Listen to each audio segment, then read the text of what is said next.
Muslims have looted the property. Muslims are having large number of properties which are belongs to various other people, and they are creating a public image that this Waqf law is a draconian law and that this Waqf Act has an unlimited power and they can snatch your property. You might have seen the statement of the Minister for Minority Affairs who have highlighted this. He has quoted section 40 of this act. Without explaining section 40, he has just said this section will take away all your rights. Tomorrow the Waqf board will come, say that this is Waqf property, you have lost your rights.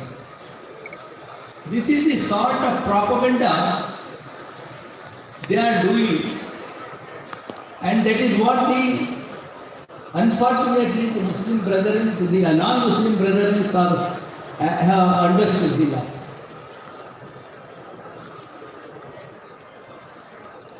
That is why I have said several cases, we have to conduct conferences, we have to conduct protest, everything.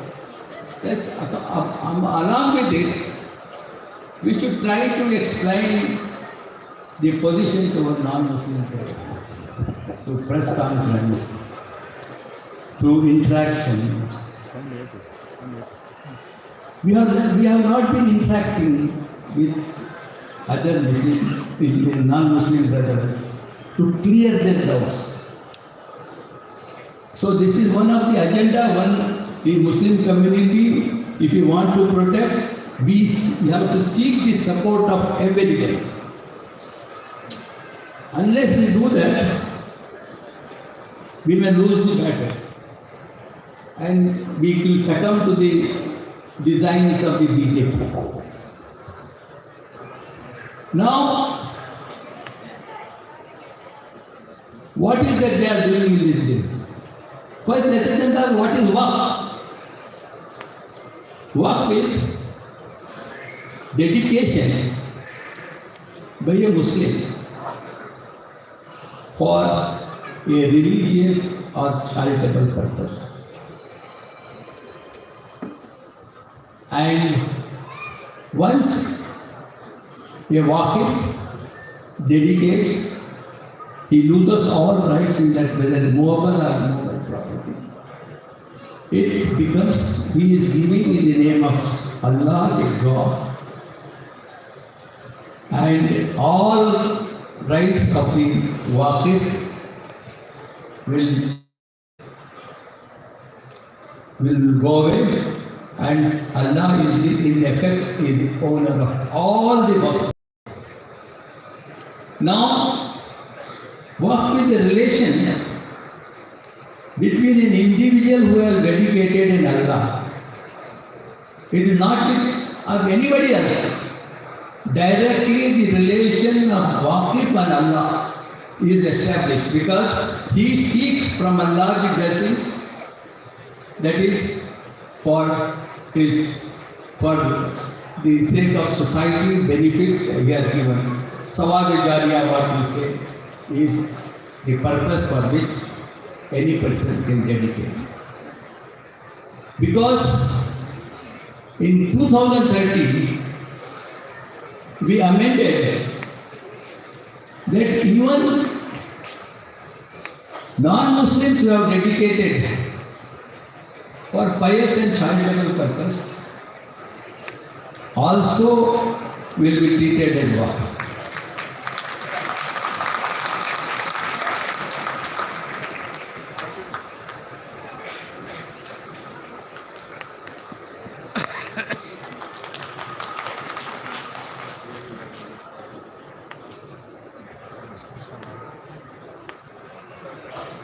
So now there are a lot of properties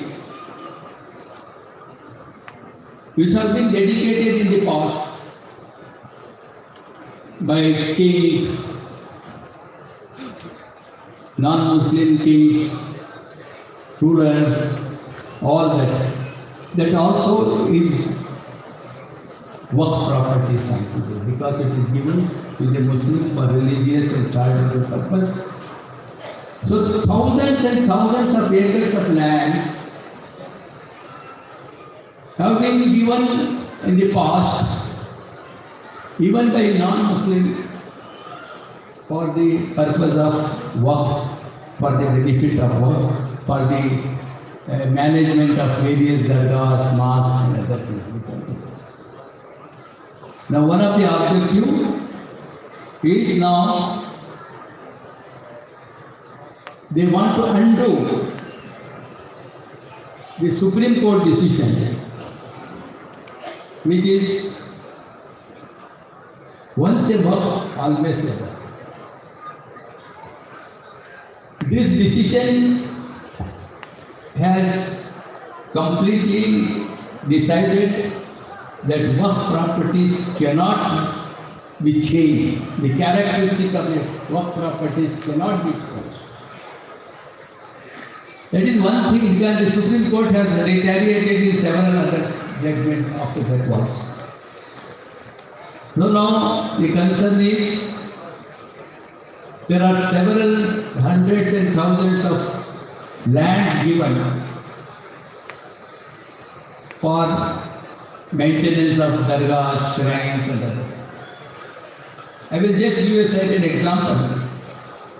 In Andhra Pradesh, in Vizag, 5,000 acres of land has been given and Waqf for maintenance of its shrine. After the Inam Abolition Act, the government usurps all the lands given to various shrines in the name of abolition of Inam Abolition. And almost all the Inam lands given to Muslim religious charitable institutions were taken back by the government. Then there is disputes.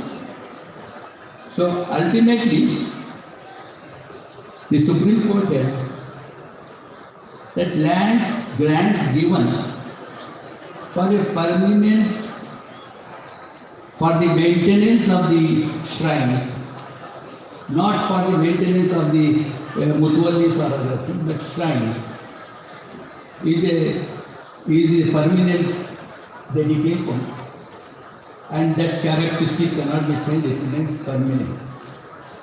So that judgment is causing problem.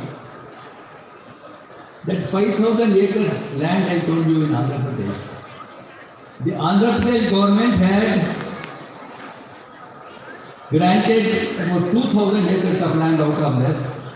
One to the Power Corporation, another to Hindujas, 1,000 acres. Once the judgment was got, the government, Andhra Pradesh government had to refund 20 crores which they had given the land for various other people, and then they returned that 3,000 acres balance to the government. Based on this judgment, another property in Hyderabad to another dargah is about 1,600 acres. And that property is the heart of Hyderabad.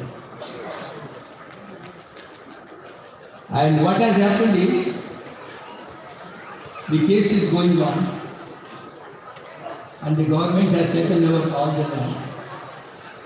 Now the high-tech city which has come in Hyderabad is entirely on this 1,600 acres and which is worth several thousand crores.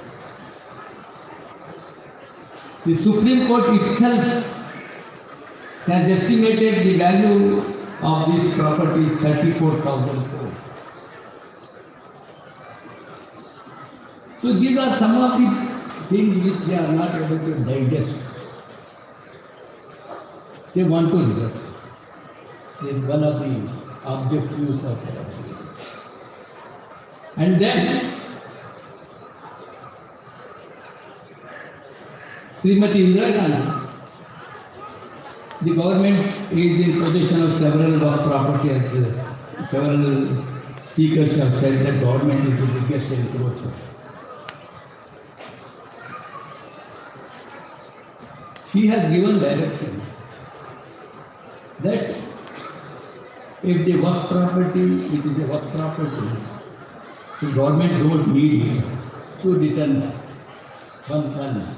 Second, suppose government wants the land, you intend to give the government to you. Then you want to permanently acquire a land acquisition. This was the direction which was given by the Prime Minister. But it was only a direction. Nobody was following. So what I did in 2013, I converted this direction into an act, into law.